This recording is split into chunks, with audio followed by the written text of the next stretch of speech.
Hello everyone, welcome back. कैसे हैं आप लोग? आशा करते हैं आप लोग बहुत अच्छे होंगे।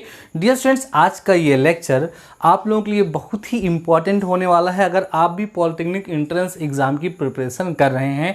डियर स्टूडेंट्स, आज के इस लेक्चर में हम आपको आपके सिलेबस का बहुत ही ज़्यादा इंपॉर्टेंट चैप्टर पढ़ाने वाले हैं, जिस चैप्टर का नाम है डियर स्टूडेंट्स समकोणीय कार्तीय निर्देशांक अर्थात रेक्टेंगुलर कार्टेशियन कोऑर्डिनेट्स के नाम से ये चैप्टर आपकी बुक में दिया हुआ है।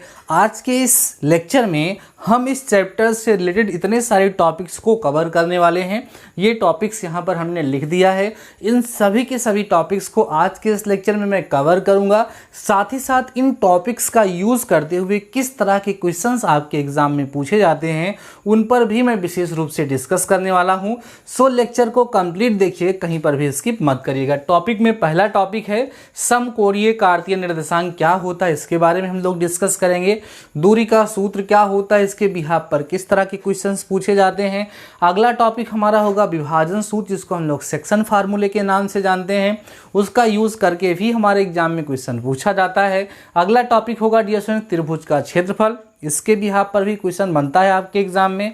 अगला टॉपिक होगा त्रिभुज का केंद्रक क्या होता है। अगला टॉपिक होगा त्रिभुज का अंतः केंद्र क्या होता है और त्रिभुज का परिकेंद्र क्या होता है। ये सारे टॉपिक आज के इस लेक्चर में हम लोग डिस्कस करने वाले हैं। तो आइए डियर स्टूडेंट्स फटाफट से लेक्चर को स्टार्ट करते हैं।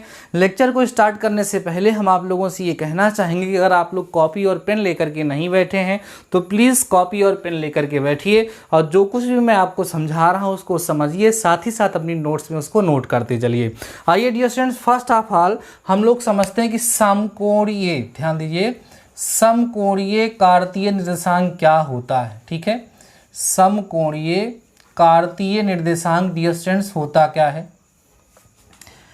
डियर स्टूडेंट्स, एक मैथमेटिशियन थे, एक गणितज्ञ थे जिनका नाम था रेने देकार्ते।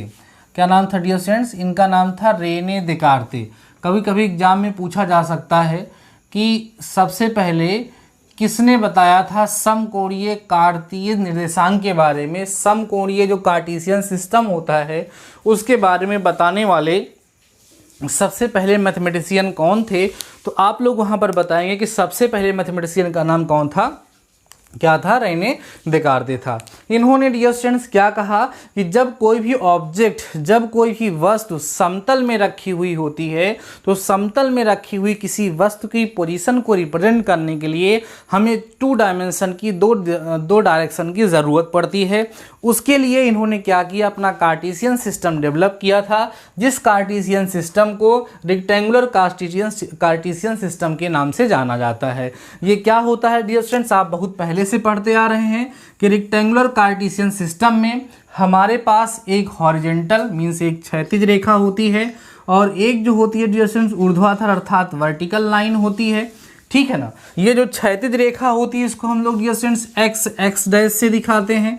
जो वर्टिकल लाइन होती है इसको हम लोग वाई डैश से दिखाते हैं। इसको हम लोग डियर स्टूडेंट्स क्या कहते हैं, इसको हम लोग एक्स अक्ष कहते हैं। और इसको डियर स्टूडेंट्स हम लोग क्या कहते हैं, इस वाले को हम लोग क्या कहते हैं, वाई अक्ष कहते हैं। क्या बोलते हैं डियर स्टूडेंट्स? वाई अक्ष या वाई एक्सिस के नाम से हम लोग जानते हैं।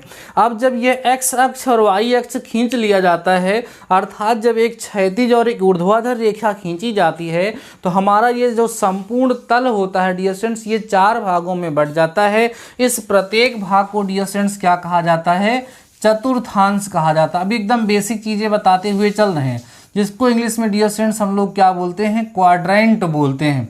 इस वाले को हम लोग फर्स्ट क्वाड्रेंट, इस वाले को हम लोग सेकेंड क्वाड्रेंट, इस वाले को हम लोग थर्ड क्वाड्रेंट, इस वाले को हम लोग फोर्थ क्वाड्रेंट के नाम से जानते हैं। यहाँ पर किसी भी पॉइंट, जैसे सपोज करिए पॉइंट हमारा P है, इस पॉइंट की पोजीशन को रिप्रेजेंट करने के लिए हम लोग कार्टेशियन कोऑर्डिनेट का यूज़ करते हैं। इससे एक्स एक्सिस पे और वाई एक्सिस पे परपेंडिकुलर डाला जाता है। ये डिस्टेंस जो होती है ये एक्स होती है, ये जो होती है वाई होती है और यहाँ एक्स कामा वाई के रूप में लिख दिया जाता है। और डियर स्टूडेंट्स ये एक्स कामा वाई जो होता है वो इस बिंदु का क्या कहलाता है, निर्देशांक कहलाता है, जिसको इंग्लिश में हम लोग बच्चों क्या कहते हैं, कोऑर्डिनेट्स बोलते हैं। क्या कहते हैं, कोऑर्डिनेट्स बोलते हैं। और इस कोऑर्डिनेट्स में अगर हम बात करें डियर स्टूडेंट्स, तो ये जो होता है इसको हम लोग क्या कहते हैं, भुज, जिसको एब्सिसा कहा जाता है। और इसको डियर स्टूडेंट्स क्या कहते हैं, कोटि कहते हैं, जिसको ऑर्डिनेट के नाम से जाना जाता है। जानते रहिएगा, ये जो एक्स वाला होगा इसको भुज बोलते हैं, इसको एब्सिसा बोलते हैं। और जो वाई वाला होता है इसको हम लोग क्या बोलते हैं, कोटि बोलते हैं, इसको इंग्लिश में ऑर्डिनेट के नाम से जाना जाता है। बाकी किस तरीके से हम किसी भी पॉइंट को कार्टेशियन सिस्टम में प्लॉट करते हैं ये ऑलरेडी आपको डियर स्टूडेंट्स पता है। आपको ये भी पता है कि फर्स्ट क्वाड्रेंट का साइन प्लस प्लस होता है, सेकेंड क्वाड्रेंट का जो साइन होता है वो माइनस प्लस होता है, इसका माइनस माइनस होता है, इसका प्लस माइनस होता है। क्यों होता है, क्योंकि बच्चों यहाँ x भी प्लस है और y भी प्लस है, इसलिए इसका साइन प्लस प्लस होता है। देखो ये x का पॉजिटिव डायरेक्शन है, ये y का पॉजिटिव डायरेक्शन है, ये x का निगेटिव डायरेक्शन है, ये y का पॉजिटिव है और ये y का निगेटिव डायरेक्शन है। तो इसलिए ये पॉजिटिव पॉजिटिव तो प्लस प्लस हो गया, यहाँ x निगेटिव y पॉजिटिव तो माइनस प्लस हो गया, यहाँ दोनों माइनस इसलिए क्या हो गया माइनस माइनस, यहाँ x प्लस y माइनस तो क्या हो गया प्लस माइनस हो गया। यही चीज जो आपके सामने यहाँ पर हमने लिखा हुआ है, ये संपूर्ण सिस्टम ही कोऑर्डिनेट सिस्टम के नाम से, समकोणीय कार्तीय निर्देशांक के नाम से डियर स्टूडेंट्स जाना जाता है। अब हम किसी भी पॉइंट को किस तरीके से, ध्यान दीजिए डियर स्टूडेंट्स, जब हम किसी भी पॉइंट को कार्टेशियन सिस्टम पर लोकेट करते हैं, कार्तीय तल पर रिप्रेजेंट करते हैं, तो कहाँ कहाँ उसकी पोजीशन हो सकती है, ये विशेष चीज आपको जानना बहुत जरूरी है। जैसे मान लीजिए हमारे पास कोई कोऑर्डिनेट लिखा है, वो है 5,0 और हमसे कह रहा है कि बताइए भाई ये पॉइंट कहाँ है। तो इसको देख करके हम लोग कैसे जानेंगे कि ये पॉइंट कहाँ पर है। तो डियर स्टूडेंट ध्यान रखिएगा, ये जो कार्टेशियन सिस्टम है, ये जो कार्तीय तल है, जो 2D तल है, इस तल के रिस्पेक्ट में किसी भी पॉइंट की जो पोजीशन है वो दो जगहों पर हो सकती है। देखिएगा कहाँ कहाँ, एक पहला होता है डियर स्टूडेंट्स, वो किसी चतुर्थांश में हो सकती है। कहाँ हो सकती है, किसी चतुर्थांश मीन्स किसी क्वाड्रेंट में हो सकता है। ध्यान रखिएगा, हम किसी भी पॉइंट की पोजीशन की बात कर रहे हैं, कार्टेशियन प्लेन पर किसी भी पॉइंट की पोजीशन कहाँ हो सकती है, किसी चतुर्थांश में हो सकती है, या डियर स्टूडेंट्स वो किसी अक्ष पर हो सकती है, मीन्स किसी एक्सिस पे। एक और बनता है कि वो मूल बिंदु पर हो सकता है, लेकिन मूल बिंदु तो 0,0 होता है, ये चीज़ सबको पता होती है, जिसको हम वर्जिन कहते हैं, इसलिए हम लोग इसकी चर्चा नहीं करते हैं। तो कोई भी पॉइंट किस क्वाड्रेंट में है कैसे जानेंगे, उसका चिन्ह देख करके। जैसे किसी पॉइंट का कोऑर्डिनेट 5,-2 है, 5,-2 है, तो 5 प्लस और माइनस है, तो इसका मतलब डियर स्टूडेंट्स वो किस क्वाड्रेंट में जाएगा, वो फोर्थ क्वाड्रेंट में चला जाएगा। किसी का जो है कोऑर्डिनेट -5,-2 है, तो आप समझ जाएंगे वो किस क्वाड्रेंट में है डियर स्टूडेंट्स, वो थर्ड क्वाड्रेंट में है। तो कैसे हम लोग जानेंगे किसी भी पॉइंट की जो लोकेशन है, कैसे जानेंगे वो कहाँ कहाँ हो सकती है डियर स्टूडेंट्स। कोई भी पॉइंट जो है वो कहाँ कहाँ हो सकता है, या तो किसी क्वाड्रेंट में हो सकता है, अगली चीज वो किसी अक्ष पर रख सकता है। अब ध्यान रखिएगा डियर स्टूडेंट्स, अगर कोई पॉइंट एक्स अक्ष पर होगा तो वहां पर y की वैल्यू 0 होती है। जैसे किसी पॉइंट का कोऑर्डिनेट 5,0 लिखा हुआ है, इसका मतलब वो x एक्सिस पे है। अगर वो 0,5 ऐसे लिखा है, इसका मतलब वो y एक्सिस पे है। y एक्सिस पे होगा तो x 0 होगा, और x एक्सिस पे होगा तो क्या होगा, y 0 होगा। अब मान लो ऐसे लिखा गया है -5,0, तो इसका मतलब x एक्सिस पे तो है, लेकिन x एक्सिस के निगेटिव डायरेक्शन वाले पर है। 0,-5 लिख दिए, इसका मतलब वो y एक्सिस पे है, लेकिन y एक्सिस के निगेटिव डायरेक्शन पे है। तो मुझे पूरा भरोसा है कि समकोणीय कार्तीय निर्देशांक क्या होता है, किस तरीके से किसी पॉइंट को इस पे लोकेट किया जाता है, क्या क्या चीजें हैं जो हमें ध्यान रखनी होती हैं, वो आपको समझ में आ गया होगा।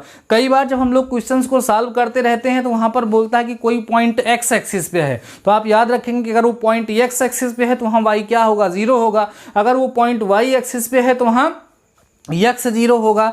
बात समझ में आ रही है ना। कभी कभी बोलेगा किसी भी निर्देशांक का जो भुज है वो 0 है, तो भुज माने x वाली वैल्यू 0 होगी। कभी कहेगा कोटि 0 है तो कोटि वाली वैल्यू 0 होगी। कभी कहेगा भुज कोटि का 2 गुना है। तो ये सारी चीजें हम लोग तभी अपने क्वेश्चन में अप्लाई कर पाएंगे जब हमें प्रॉपर तरीके से ये पता होगा कि भुज क्या होता है, कोटि क्या होती है। क्लियर हो गई बातें।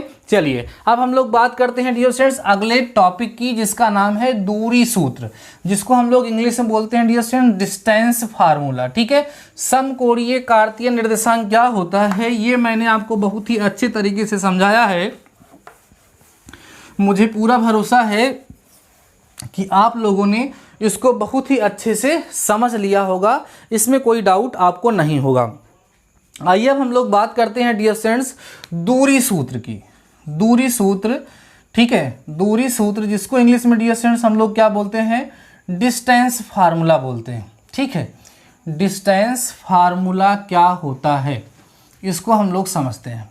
ठीक है, देखो डियर स्टूडेंट्स इसमें होता क्या है कि हमें अगर कहीं पर भी दो पॉइंट दिए गए हों, टू डायमेंशनल ज्योमेट्री में मीन्स कार्तीय तल में अगर हमें दो बिंदु दिए गए हों और उन दोनों बिंदुओं के बीच की हमें दूरी निकालनी हो, तो उस दूरी को निकालने के लिए हम जिस सूत्र का, जिस फार्मूले का यूज़ करते हैं उसी को हम लोग दूरी का सूत्र, उसी को क्या कहते हैं, डिस्टेंस फार्मूला कहते हैं। देखो कैसे, जैसे ये मान लीजिए कि हमारा क्या है, कार्टेशियन सिस्टम है, ये हमारा x डैश होता है डियर स्टूडेंट्स, ये मेरा y डैश होता है। मान लो यहाँ पर कोई पॉइंट A है जिसका कोऑर्डिनेट हमें दिया है x1, y1, यहाँ पर कोई पॉइंट B है जिसका कोऑर्डिनेट हमें दिया है x2, y2, और ये AB है। हमें इस AB की वैल्यू चाहिए, मीन्स A और B के बीच की डिस्टेंस चाहिए। तो जब हम AB निकालेंगे तो इसका फार्मूला होता है √x2 - x1 का whole square plus y2 - y1 का होल स्क्वायर। ये होता है डिस्टेंस फार्मूला। ठीक है डियर फ्रेंड्स, इसी को क्या कहते हैं, दूरी का सूत्र। इसकी सहायता से इस AB की लंबाई को हम लोग ज्ञात कर सकते हैं बहुत ही आसानी से। अब कहीं कहीं देखो डियर फ्रेंड्स, ये ऐसे भी लिखा जा सकता है AB = √x1 - x2 का whole square plus y1 - y2 का होल स्क्वायर भी हम लोग क्या कर सकते हैं, लिख सकते हैं। दोनों में कोई फर्क नहीं पड़ेगा, कोई दिक्कत नहीं होगी, क्योंकि डियर स्टूडेंट्स ऊपर स्क्वायर लगा हुआ। जैसे मान लीजिए 5 में से 1 माइनस करोगे तो 4 आएगा, 1 में से 5 करोगे तो -4 आएगा। अब इसके ऊपर लगाएगा तो ये भी 16 हो जाएगा, इसके ऊपर स्क्वायर लगाओगे तो ये भी 16 हो जाएगा। इसलिए चाहे x1 - x2 करो, चाहे x2 - x1 करो, उससे कोई फर्क नहीं पड़ेगा। तो ये होता है डियर स्टूडेंट डिस्टेंस फार्मूला, जो आप लोग क्लास 9th और 10th में पढ़ चुके हैं। आई होप आपको पता होगा, लेकिन फिर भी आप लोग अपनी नोट्स में एक बार नोट कर लीजिए। देन हम लोग सीखते हैं कि विभाजन सूत्र, सेक्शन फार्मूला क्या होता है। अभी आप लोग सोच रहे हो कि सर इसका यूज कहाँ होगा, यूज कैसे होगा। जैसे डियर स्टूडेंट्स हमें एक त्रिभुज दे दिया जाएगा, ठीक है, त्रिभुज जिसका नाम क्या है, ABC। अब यहाँ के और यहाँ के कोऑर्डिनेट्स दे दिए गए, पॉइंट A के कोऑर्डिनेट, पॉइंट B के कोऑर्डिनेट और पॉइंट C के कोऑर्डिनेट्स दे दिए गए, और हमसे पूछ रहा है कि बताओ ये त्रिभुज कैसा है, कैसा त्रिभुज है। तो हम लोग क्या करेंगे, A और B के बीच की दूरी का सूत्र लगाकर AB निकालेंगे, BC और ऐसे CA निकालेंगे। तीनों भुजाओं को हम लोग निकाल लेंगे। जब तीनों भुजाओं को निकाल लेंगे तो उससे हमें पता चल जाएगा त्रिभुज किस प्रकार का है। मान लो तीनों भुजाएं बराबर हो गई तो वो समबाहु त्रिभुज होगा, दो भुजाएं बराबर हो गई तो समद्विबाहु त्रिभुज हो गया, तीनों भुजाएं आपस में बराबर नहीं हुई विषमबाहु त्रिभुज हो गया, किसी एक भुजा का वर्ग बाकी दोनों भुजाओं के वर्गों के योग के बराबर हो गया तो समकोण त्रिभुज हो गया। इस तरीके से इसका यूज हम लोग त्रिभुज वाले क्वेश्चन में भी करेंगे और चतुर्भुज में भी करेंगे। चतुर्भुज के चारों शीर्षों के निर्देशांक हमें दिए गए होंगे और हमें बताना होगा कि चतुर्भुज कौन सा है, आयत है, वर्ग है, समचतुर्भुज है। इस तरह के क्वेश्चंस हम लोगों से पूछे जाएंगे। अभी हम लोग जब एक्सरसाइज को सॉल्व करेंगे तो वहां उसको डियर स्टूडेंट्स हम लोग समझेंगे। ठीक है, चलिए अब हम लोग देखते हैं अगला टॉपिक आप लोगों का, जिसका नाम है डियर स्टूडेंट्स विभाजन सूत्र, जिसको हम लोग बोलते हैं सेक्शन फार्मूला। इस सेक्शन फार्मूले में, विभाजन सूत्र में कई सारे बच्चे कंफ्यूज रहते हैं कि अंतः विभाजन क्या होता है, बाह्य विभाजन क्या होता है। उसको एकदम फार्मूले की तरह अच्छे से सिखाऊंगा, उसकी वास्तविकता ध्यान से समझ लीजिए आप लोग डियर स्टूडेंट्स, क्या होता है विभाजन सूत्र। ठीक है, हम लोग पढ़ने चल रहे हैं डियर स्टूडेंट्स विभाजन सूत्र। आराम से समझिए, हो सकता है लेक्चर थोड़ा सा लॉन्ग हो जाए, लेकिन फिर भी डियर स्टूडेंट्स बहुत ही ज़्यादा इंपॉर्टेंट होगा। अगर आप लोगों ने कंप्लीट लेक्चर को देखा तो आज आप लोग बहुत कुछ सीख लेंगे। ठीक है, क्या है डियर स्टूडेंट्स, हम लोग पढ़ने वाले हैं सेक्शन फार्मूला। ठीक है, सेक्शन फार्मूला। अब ये सेक्शन फार्मूला डियर स्टूडेंट्स दो होता है, एक होता है अंतः विभाजन और एक होता है बाह्य विभाजन, एक होता है इंटीरियर डिवीजन और एक होता है एक्सटीरियर डिवीजन। आइए समझिए क्या होता है। दो फार्मूले होंगे डियर स्टूडेंट्स इसमें, एक हम बोल रहे हैं कौन सा विभाजन होगा, अंतः विभाजन। ठीक है, क्या होगा, अंतः विभाजन होगा, जिसको हम लोग डियर स्टूडेंट्स बोलते हैं इंटीरियर डिवीजन, इंटीरियर डिवीजन। ठीक है, आइए इसको हम लोग पहले समझते हैं कि अंतः विभाजन होता क्या है और इसमें हम लोग कैसे फार्मूले का यूज़ करते हैं, क्या मतलब होता है इसका। देखो डियर स्टूडेंट्स, सपोज करिए कि हमारे पास ऐसे एक लाइन सेगमेंट दिया हुआ है, इस लाइन सेगमेंट के पॉइंट ए का कोऑर्डिनेट सपोज कर लीजिए कि x1 कामा y1 है। इस पॉइंट बी का जो कोऑर्डिनेट है डियर स्टूडेंट्स, इसको सपोज करिए कि x2 कामा y2 है। क्लियर है बातें। अब यहाँ पर होता क्या है कि सपोज करिए कि इसके पॉइंट बीच में एक पॉइंट कोई P है, जिस पॉइंट P का कोऑर्डिनेट हम लोग लेट कर लेते हैं x कामा y है। ये पॉइंट इस AB लाइन को रेशियो m1 रेशियो m2 में डिवाइड कर रहा है। ये रेशियो m1 है, इधर का जो वैल्यू है वो क्या है डियर स्टूडेंट्स, m2 है। तो टोटल रेशियो अगर हम लोग लेते हैं इसको बोलते हैं m1 रेशियो m2। अब ध्यान से समझने का प्रयास करिए। इसका मतलब क्या है कि हमारे पास एक पॉइंट A है जिसका कोऑर्डिनेट x1 कामा y1 है, एक पॉइंट B है जिसका कोऑर्डिनेट x। देखो फार्मूला तो सबको याद रहता है, लेकिन जब उसको हम प्रॉपर तरीके से समझे रहते हैं कि यह फार्मूले का मतलब क्या है, तो जब घुमा फिरा के क्वेश्चंस पूछे जाते हैं तो वहाँ पर हम लोग अच्छे से उसको अप्लाई कर पाते हैं। इसलिए मैं आपको अच्छे से समझा रहा हूँ।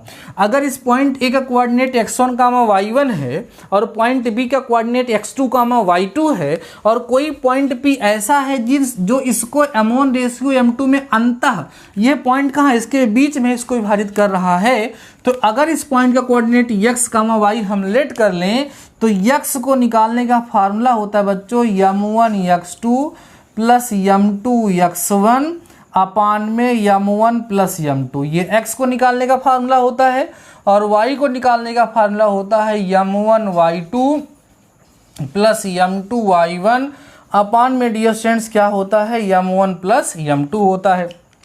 अगर हम इसी को एज अ कोऑर्डिनेट लिखना चाहें, निर्देशांक के रूप में लिखना चाहें, तो x comma y equal to हमें मिल गया m1 x2 plus m2 x1 अपान में डियर स्टूडेंट्स कितना होगा, m1 प्लस m2 होगा।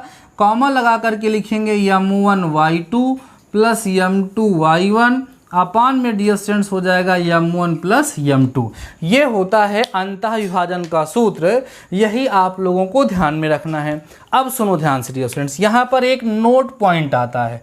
नोट पॉइंट क्या आता है, यहाँ कहा जाता है डियर स्टूडेंट्स, यदि P A तथा B का मध्य बिंदु हो, A तथा B का क्या हो डियर स्टूडेंट्स, मध्य बिंदु हो। ध्यान दो, अगर ये जो है हमारा P का मध्य बिंदु हो तब क्या होगा, P का मध्य बिंदु अगर होगा डियर स्टूडेंट्स, तो उस सिचुएशन में आप सोच सकते हैं कि m1 रेशियो m2 1 रेशियो 1 हो जाएगा। मीन्स m1 की वैल्यू 1 हो जाएगी और m2 की वैल्यू भी क्या हो जाएगी, 1 हो जाएगी। तो उस सिचुएशन में जो हमारा x कामा y मिलेगा वो हो जाएगा x1 plus x2 by 2 comma y1 plus y2 by 2। अब आप कहोगे सर ये कैसे हो गया। अब देखो डियर स्टूडेंट्स, यहाँ 1 रखोगे कोई मतलब नहीं है, x2 यहाँ 1 रखोगे कोई मतलब नहीं है x1, तो x2 प्लस x1 हो गया 1 1 2 हो गया, तो x2 प्लस x1 बाई 2 हो गया। ऐसे ही y1 प्लस y2 बाई यहाँ पर क्या हो गया, 2 हो गया। तो ये जो हमने आपके साथ डिस्कस किया ये था अंतः विभाजन का सूत्र। साथ ही साथ इस अंतः विभाजन के सूत्र की एक स्पेशल कंडीशन, जिसकी सहायता से हम किन्हीं दो बिंदुओं का मध्य बिंदु अर्थात उसका मिड पॉइंट फाइंड कर सकते हैं। मध्य बिंदु निकालने का फार्मूला हमें डियर स्टूडेंट्स यहाँ पर मिला है x1 plus x2 by 2 comma y1 plus y2 by 2। I hope आपको समझ में आ गया होगा। चलिए इसको आप लोग फटाफट से नोट कर लीजिए। अब हम लोग बात करते हैं डियर स्टूडेंट्स बाह्य विभाजन, एक्सटीरियर डिवीजन क्या होता है, और उसके लिए हम लोग कौन से फार्मूले का डियर स्टूडेंट्स क्या करते हैं, यूज करते हैं। ठीक है, कौन सा फार्मूला, बाह्य विभाजन, जिसको हम लोग बोलेंगे एक्सटीरियर डिवीजन। ठीक है, आइए देखिए डियर स्टूडेंट्स बाह्य विभाजन क्या होता है। सारे फार्मूलों को समझ लीजिएगा खूब अच्छे तरीके से। बाह्य विभाजन जिसको हम लोग क्या बोलेंगे डियर स्टूडेंट्स, एक्सटीरियर डिवीजन। ठीक है, क्या बोलेंगे, एक्सटीरियर डिवीजन। एक्सटीरियर डिवीजन में क्या होता है, वो पॉइंट बाहर होता है और बस वही सेम फार्मूला होता है, केवल उसी में माइनस लग जाता है। ठीक है, जैसे देखो हमारे पास ये पॉइंट A है और यहाँ पॉइंट B है।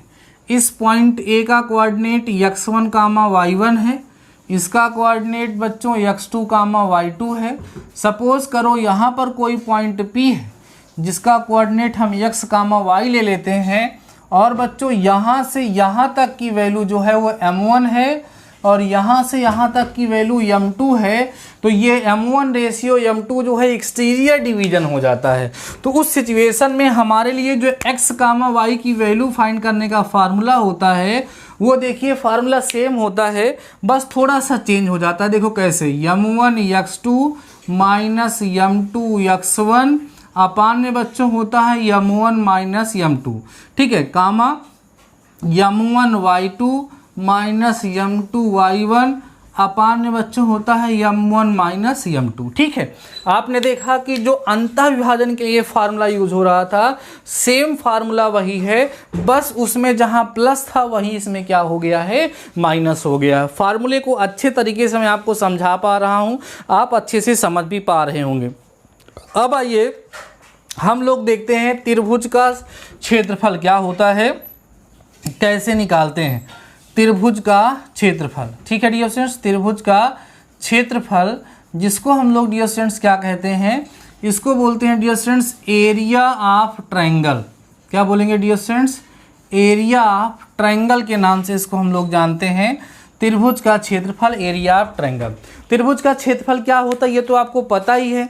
हमें यहाँ पे सीखना है कि निर्देशांक ज्यामिति का प्रयोग करते हुए हम किसी भी दिए गए त्रिभुज का क्षेत्रफल कैसे ज्ञात कर पाते हैं। तो यहाँ पर होता क्या है डियर स्टूडेंट, जैसे मान लीजिए हमारे पास कोई एक त्रिभुज है, इसका ये शीर्ष A है, इसका B है, इसका C है।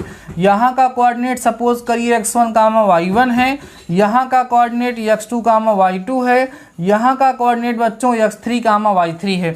अगर हमें इस त्रिभुज का क्षेत्रफल ज्ञात करना है तो आपको सूत्र याद होगा, delta is equal to 1/2 x1, ठीक है, y2 minus y3 plus x2, ठीक है, y3 माइनस y1 और प्लस बच्चों x3 y1 माइनस y2 होता है।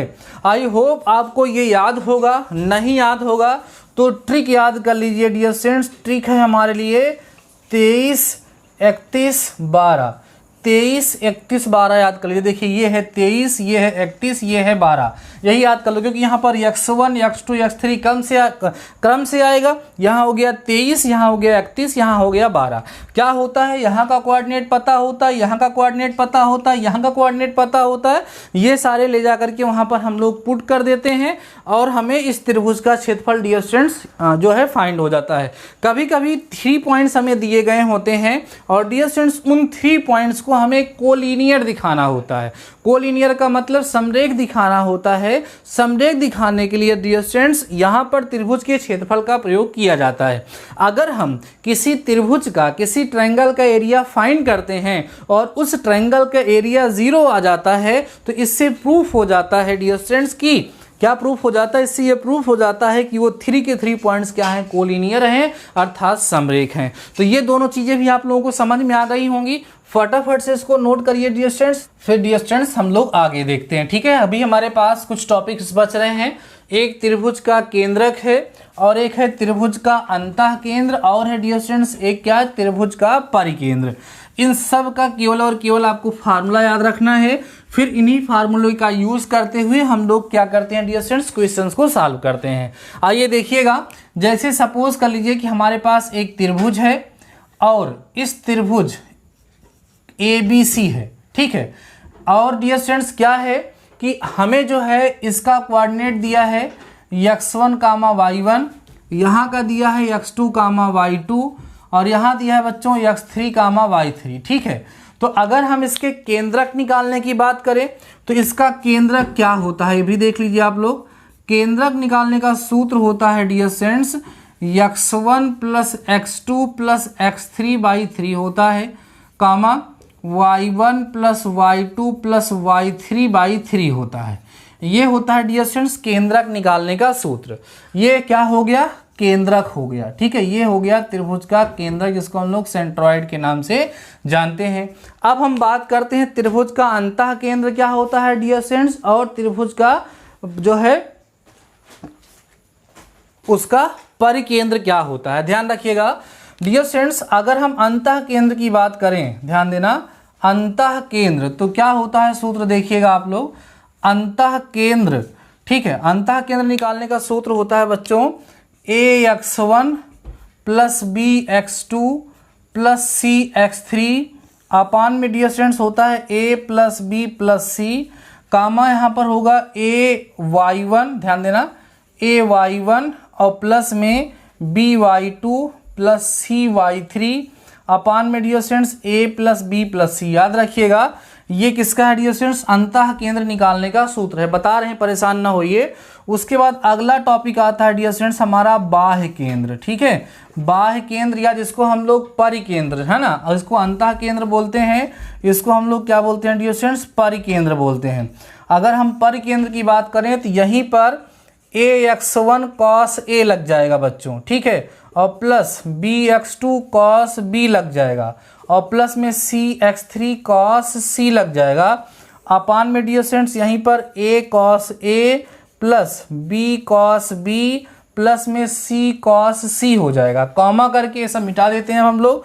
यहाँ पर हमारे पास क्या हो जाएगा, a y1 cos a plus b y2 cos b plus c y3 क्या होगा डियर स्टूडेंट्स, cos c, अपान में हो जाएगा a cos a plus b cos b plus c cos c, ये फार्मूला होता है। वैसे जनरली देखा जाए डियर स्टूडेंट्स तो ये जो फार्मूले अभी हमने लिखे ये फार्मूले बहुत ही कम यूज़ होते हैं, बहुत कम का मतलब कभी यूज़ ही नहीं होते हैं।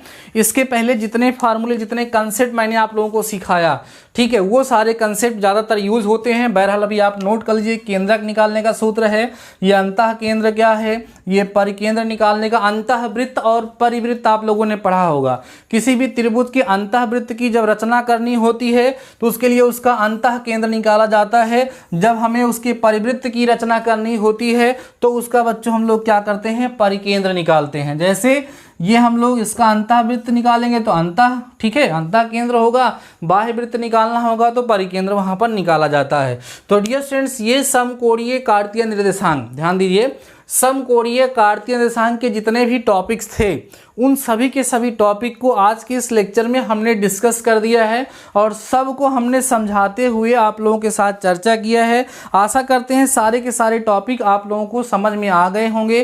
कुछ इस बुक में कुछ छोटे छोटे पॉइंट्स दिए गए हैं जो ऑलरेडी हमने आपके साथ डिस्कस कर दिया है, जो आपको पता होना चाहिए। अब डियर स्टूडेंट्स जैसे कुछ पॉइंट ये ऐसे हैं कि कभी कभी अगर मान लीजिए हमें जो है किसी भी चतुर्भुज के 4 शीर्ष दे देते हैं, तो चतुर्भुज के 4 शीर्ष दिए होने पर हम लोग ये कैसे जान पाएंगे कि वो चतुर्भुज कैसा है, क्योंकि आपको ये पता है कि जो वर्ग होता है, वर्ग की भी चारों भुजाएं बराबर होती हैं और सम चतुर्भुज की भी चारों भुजाएं बराबर होती हैं। अब मान लीजिए कि हमें एक चतुर्भुज था, एक चतुर्भुज दिया गया था, इसके चारों शीर्ष डियर स्टूडेंट्स हमें ABCD दिए गए थे और इस चारों शीर्षों के हमें कोऑर्डिनेट भी दिए गए थे और हमें ये पता करना था कि ये कैसा चतुर्भुज है। और हमने दूरी का सूत्र निकाल करके AB BC CD सब निकाला और हुआ क्या कि AB = BC = CD = DA, सारी वैल्यू इक्वल आ गई।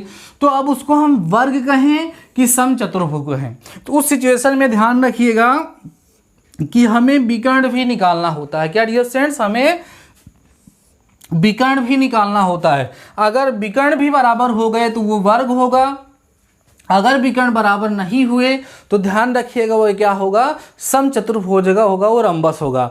यही सेम टू सेम सिचुएशन बच्चों रेक्टेंगल, ध्यान रखना, रेक्टेंगल का मतलब क्या होता है, आयत होता है, ठीक है, आयत में और साथ ही साथ बच्चों समांतर चतुर्भुज में, ध्यान रखना, आयत में और समांतर चतुर्भुज मीन्स पैरालेलोग्राम में यही सेम कंडीशन होती है, क्योंकि आयत की भी आमने सामने की भुजाएं बराबर होती हैं और समांतर चतुर्भुज की भी आमने सामने की भुजाएं बराबर होती हैं। जब आमने सामने की भुजाएं बराबर मिल जाती हैं तो हम लोग कंफ्यूज हो जाते हैं कि उसको हम लोग रेक्टेंगल बोलें या डियर स्टूडेंट्स उसको हम लोग क्या बोलें, समांतर चतुर्भुज बोलें। तो उस सिचुएशन में भी हमें विकर्ण निकालना होगा। अगर वो आयत है तो उसके विकर्ण बराबर आ जाएंगे, अगर वो समांतर चतुर्भुज है तो उसके विकर्ण डियर स्टूडेंट्स बराबर नहीं आएंगे। ऐसे तमाम प्रकार के क्वेश्चन हमें इस चैप्टर में मिलने वाले हैं। अभी मेरे पास जो बुक अवेलेबल है इस बुक में अगर हम बात करें तो टोटल डियर स्टूडेंट्स 39 क्वेश्चन दिए गए हैं और इन सभी के सभी क्वेश्चन को, जो भी अच्छे अच्छे क्वेश्चन हैं उन सभी क्वेश्चन को मैं सॉल्व करूंगा, आपके साथ डिस्कस करूंगा। लेकिन उसके पहले ज़रूरी है कि इस लेक्चर में जितनी भी चीज़ें मैंने आपको बताई हैं, जितने भी फार्मूले मैंने आपको बताए हैं, वो फार्मूले सभी लोगों को लर्न हो जाएं। साथ ही साथ डियर स्टूडेंट्स इस समय जो लेक्चर मैं आप लोगों को प्रोवाइड करा रहा हूँ, अगर आपको ये लेक्चर पसंद आते हैं, आपको टॉपिक समझ में आते हैं, तो कमेंट सेक्शन में ज़रूर कमेंट किया करिए और अपने दोस्तों के साथ लेक्चर को ज़रूर से ज़रूर शेयर करिए, जिससे हम आप लोगों के लिए और भी बेटर अच्छा से अच्छा कंटेंट प्रोवाइड करा सकें।